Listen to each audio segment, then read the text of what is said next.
You'll be eating and sharing biscuits with someone who will set you on fire the minute they get the chance. When I moved from Ghana to the UK, I noticed something strange. It wasn't just the work itself that was a little different. It was the little things. The way you laugh, how you greet people, even how you eat lunch. All of a sudden, all of the habits that I brought from Ghana are slowly disappearing, and I'm beginning to miss it. I'm realizing that I'm becoming less of me. And I don't know if that's a good thing, but we will find out sooner or later.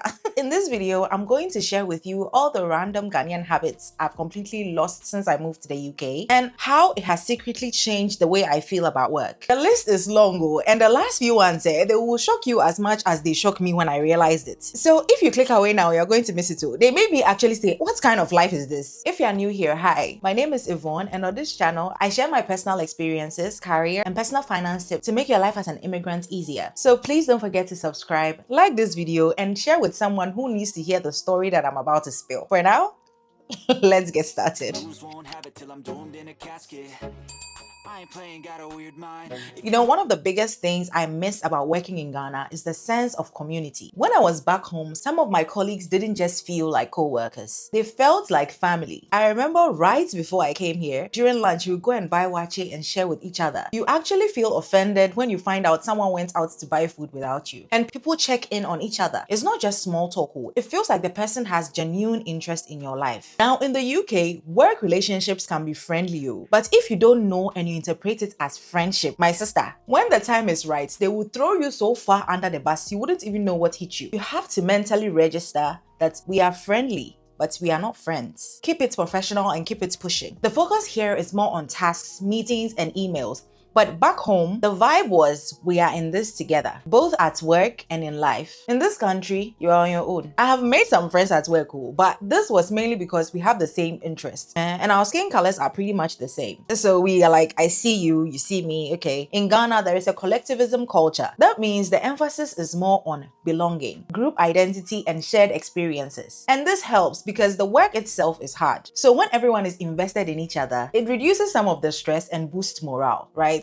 If everything is about me, individualism, like how it is in the UK, just imagine how it is. Just imagine. Another thing I've realized I've missed about working in Ghana is the banter and the spontaneous conversations. You will just be in the middle of work and suddenly someone starts telling a story or cracking a joke and the whole office is laughing. I remember this one time I got to the office, right? And this was at the client side actually. And there was this guy on the team who had just gotten married. He called the manager that his car had broken down, so he's going to be late to work. Now, keep in mind, it rained the night before. Now, as soon as he got to the office, my manager said, I know it wasn't your car that broke down. I know that last night you and your wife were doing ta-ta-ta, and that is why you are late. There is nothing wrong with your car. We all laughed it out and continued working. It wasn't forced though, it just happened, right? And those little bursts of jokes made the workload feel a little lighter. Sometimes you go home remembering the laughter more than the actual work you did. In the UK, everyone is polite, okay? And small talks are usually about the weather and your commute, not a full-blown story. You can literally say to someone back home, why are you gay? And it will be so funny, but you can't say it here because someone will probably complain about you and even claim sexual harassment. And those joyful moments, the ones that we think it's a waste of time, actually releases oxytocin, which is a bonding hormone, and that strengthens trust and connection between people. So really, those jokes and random conversations weren't distractions. They were part of what made the team stronger. But if you have made your face like something we don't name and giving fake smiles to people, you will only be releasing toxins, so forget about the oxy parts. Then they will turn around and come and tell you, oh, let's go for team bonding parties. It looks like the team, there's something wrong in the team. Let's go for party and bond. Meanwhile, no amount of party is going to fix your attitude. In Ghana, we never went for team bonding parties. The laughter is the entertainment that bonds us. You will bond by force, by fire. They say, we are just warming up because the real gist is still on the way coming. I'll get to it in a minute, so just stick with me. Now, let's talk about food.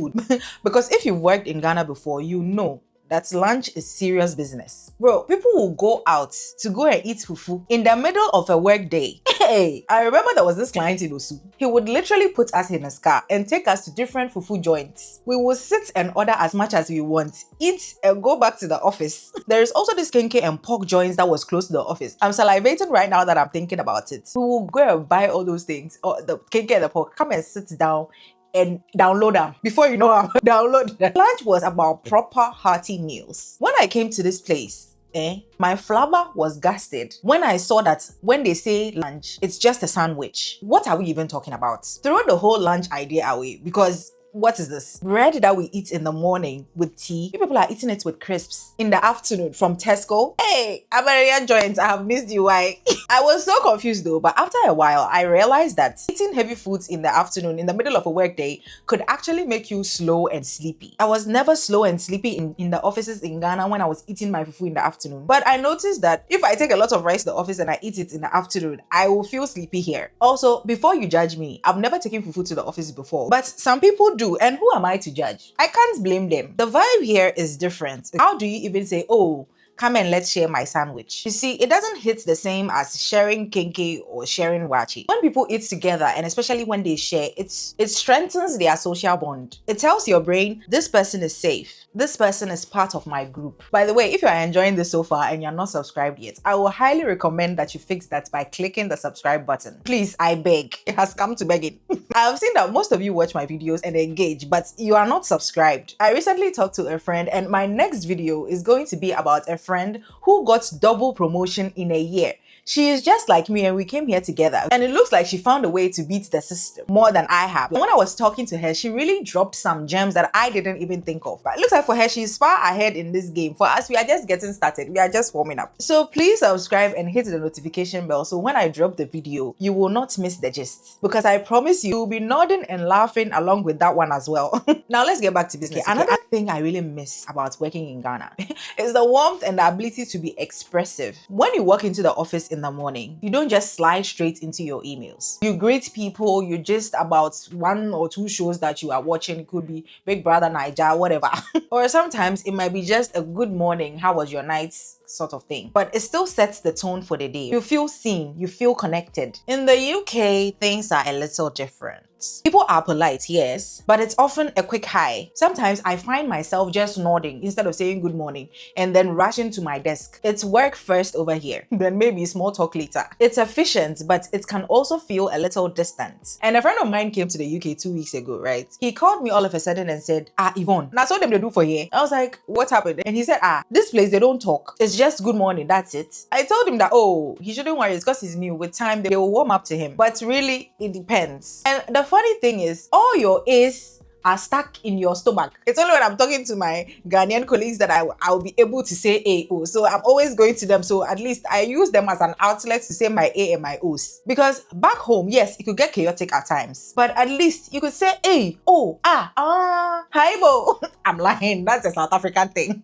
But you get what I mean, right? Here, all you can say is, Another thing I miss about working back home is how colleagues show up for your life events. I remember on my wedding day, my husband's colleagues actually traveled for 5 hours from Accra to Takrady just to attend the wedding. I also remember that another time someone on the team gave birth and we actually contributed to buy gifts for the person, and we all the whole team went into the person's house to present the gifts to the person. If the wedding had happened in the UK, there wouldn't have been any type of organizing. Forget it. But I think it also depends, but it's rare. For me, in the office, there are a few people who I consider as friends. So I think those people might have come to my wedding if it had happened in the UK. People are kind and thoughtful here, but the way they celebrate life events is, let's just say, a little more efficient. If it's your birthday, you might get a card that's been signed by a couple of people on the team, if you're lucky. And if they really like you, maybe you might get a cake from Tesco. I have personally never seen this, but I know people who have experienced this once or twice. If you have a wedding or a promotion or a baby, people will clap for you in the office or maybe give you a voucher and then go back to their desks like nothing happened. Nobody is traveling 5 hours to attend your wedding, my sister. In fact, if the venue is more than 45 minutes away, people will start saying, oh, it's a bit far, isn't it? When they start saying that, you know that they are not coming. The difference is huge, but yes, that is the difference. Quick one, out of the last few gists I've given you, which one do you relate to the most? Do you think if you ever moved here or you moved abroad, you will ever miss the work habits you used to have? Please just me too, why? Or if you are currently feeling what I'm feeling, I beg, drop it in the comments. Because this is more of a discussion.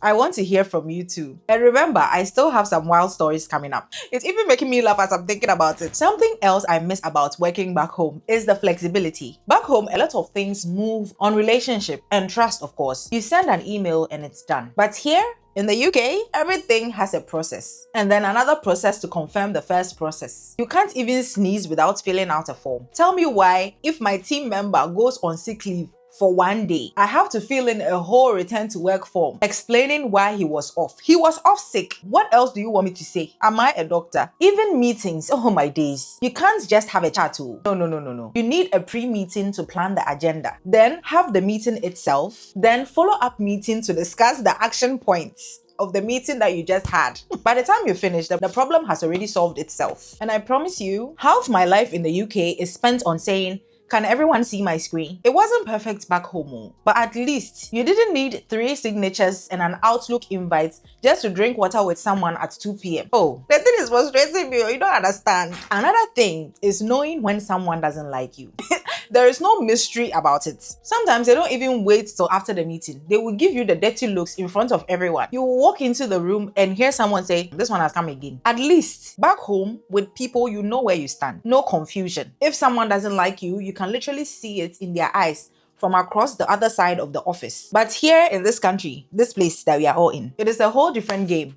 If someone doesn't like you, the person will cover it with layers and layers of politeness. They will be smiling at you saying, oh, hi love, you alright? Meanwhile, in their heads, they are praying you trip over that chair and disappear. The shady part is they will never say it directly. Instead, they will hit you with passive-aggressive emails. And honestly, sometimes I miss the Ghana style. At least you can pinpoint who doesn't like you and you can either avoid them or deal with it. Here, you'll be eating and sharing biscuits with someone who will set you on fire the minute they get the chance. I don't know and I can't say which one is better, but at least back home, you don't need PhD to decipher who likes you and who doesn't like you or to read between the lines. Another thing I really miss about working back home is the energy in the office. Charlie, Ghanaian offices have buzz. People are chatting, telling stories. Sometimes you can even hear laughter traveling from another department. In fact, sometimes people will even move desks because they were tired of the noise. Imagine that. And don't even get me started on when we worked late. Oh my goodness. Someone might just start playing music. There was pulse in the building. But here, in this place, the offices are so quiet. Cemetery. I swear, sometimes you hear someone clicking and clacking away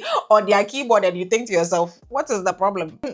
One time, someone laughed too loudly and everybody turned like, excuse me, sir, can you keep your joy down, please? We are working here. In Ghana, even if you were stressed, the energy around you will lift your spirits. Here, I feel like I need to listen to music on full blast just to replace the missing background noise. The last thing I honestly miss about Ghana is that most of the time, promotions were based on hard work and the actual quality of the work. If you were pulling your weight, showing results and delivering, at some point someone would say, this person deserves a step up. Now, don't get me wrong, back home there is still politics, but generally if you were working hard, you would see progress and it felt like your hustle was visible. Now, in the UK corporate world, it's not only about what you do, it's about who you talk to while you are doing it. Promotion is less about hard work and more about hard networking. You can be the best at your job, but if you're not booking those coffee chats and setting up those meetings to talk about what you've done, you'll be stuck on the same level for 10 years. Honestly, sometimes I miss the Ghanaian way. You don't have to hardly lobby for promotion. At least there, when you are grinding hard, people will not close their eyes as if they can't see that you are delivering results and meeting deadlines. Here, you need to grind, network, charm, have multiple personality disorder, and even make banana bread for the whole office before someone notices you are manager material. I'm telling you, in the UK, promotion is basically an Olympic sport. It's a competition, Ankasa. Now, to wrap everything up, I would like to say that living and working in the UK has taught me efficiency and structure. But sometimes I wish I could bring a little bit of flair, a little bit of that Ghanaian spirit into it. How about you? If you've worked in more than one country, what do you miss most about your work culture? Please drop your thoughts in the comments. I would love to hear your stories. If you enjoyed this video though, as much as I did, please hit the like button, subscribe, and share it with someone who works far from home. And let's keep the conversation going. I will see you in my other videos. Bye. Hey, so you've watched the video to the end. I've made you laugh. You still will not subscribe. It has come out my hand at this point. Bye bye.